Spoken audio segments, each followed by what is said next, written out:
On a gagné! Bon, excusez-moi, hein, je suis pas très objectif, mais McLaren c'est mon équipe préférée, laissez-moi kiffer un peu. C'est l'extase là. Ah, merci Lando. Heureusement qu'il y a eu ce cafouillage sur la safety car. Cette safety car qui est censée sortir devant Norris, mais on sait pas trop pourquoi, elle est venue se mettre devant Verstappen deuxième, ce qui nous a offert un bon gros boulevard pour que Norris puisse s'arrêter tranquillement et sortir premier, et pouvoir gagner après. Ça c'est cool. Mais attends.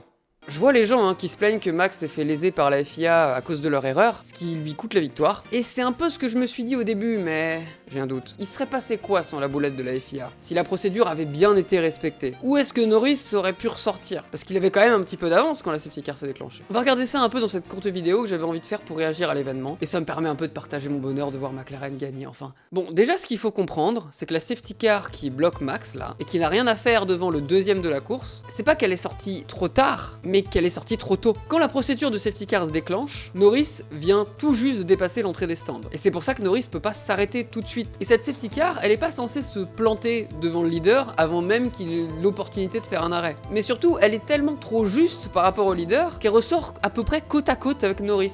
Ce qui est pas bon du tout en fait. Quand la procédure se déclenche, la safety car est trop short pour pouvoir ressortir devant le leader. Elle aurait donc dû attendre normalement que Norris fasse tout le tour du circuit, et là, elle aurait pu se positionner devant lui. Donc c'est pas qu'elle sort trop tard, c'est que cette safety car sort beaucoup trop tôt. Elle aurait dû attendre un tour complet. Donc cette safety car là, qui est plantée devant Max, elle ne devrait pas exister. Elle devrait encore être dans les stands là. Ou alors sur la piste, mais en laissant passer tout le monde en attendant que Norris fasse son tour. Ils étaient perturbés de pas voir Verstappen premier, je crois. Donc les voitures, normalement, devraient être en train de rouler un peu comme en régime de VSC sur un rythme réduit, à peu près 30 à 40% du rythme de course sur la totalité du tour. Et faire rouler tout le monde plus lentement, bah ça accentue naturellement les écarts. Ok, penchons-nous un peu sur l'écart entre Verstappen et Norris justement. Avant que la safety car n'arrive, Norris il a déjà un écart de 11 secondes avec Max sur le rythme de course. Quand la safety car se déclenche, avant même que Max se retrouve derrière la voiture de sécurité, l'écart s'agrandit naturellement à cause de la chute du rythme. Norris se retrouve alors avec un écart de 17-18 secondes avec Verstappen. Un écart qui ne peut plus bouger sur le tour normalement, vu que tout le monde a un rythme imposé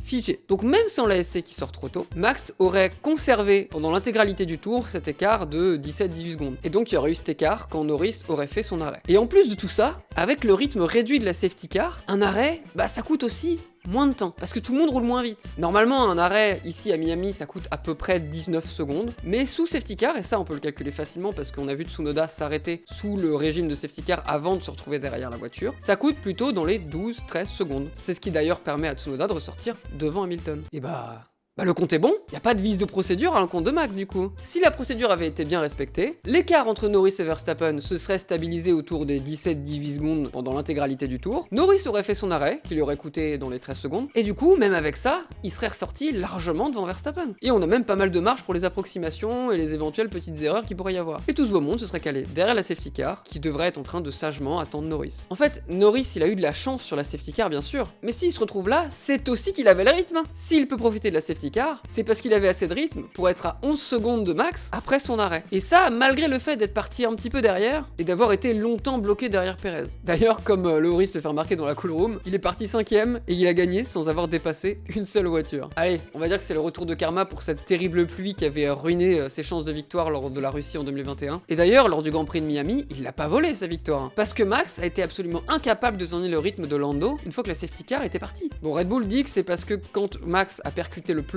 ça a abîmé la voiture. Bon ok, en tout cas il a pas pu suivre Lando. La McLaren n'a pas brillé en qualification, mais toutes les évolutions qu'elle a amenées à Miami a eu un impact hyper positif sur le rythme de course. Il manque plus qu'à réussir des belles qualifs, et il y aura alors vraiment moyen d'obtenir d'autres super résultats comme ça pour McLaren. En tout cas moi j'espère. Moi j'ai passé un très bon moment devant ce GP, ça faisait longtemps qu'on n'avait pas eu un GP avec autant d'imprévus, autant de rebondissements. Ça fait du bien parce que depuis le début de la saison et la saison dernière, on s'amuse quand même pas beaucoup, et j'espère qu'il y en aura d'autres des comme ça. Je profite de vous avoir ici dans cette petite vidéo pour vous prévenir que j'ai ouvert un petit Discord communautaire. Si jamais vous voulez discuter à l'occasion avec moi ou avec d'autres fans qui sont présents sur le Discord, vous êtes les bienvenus. Le lien est dans la description. Et allez, moi je vous lâche, je retourne travailler sur ma prochaine grosse vidéo qui parlera un peu plus de technique. Ciao!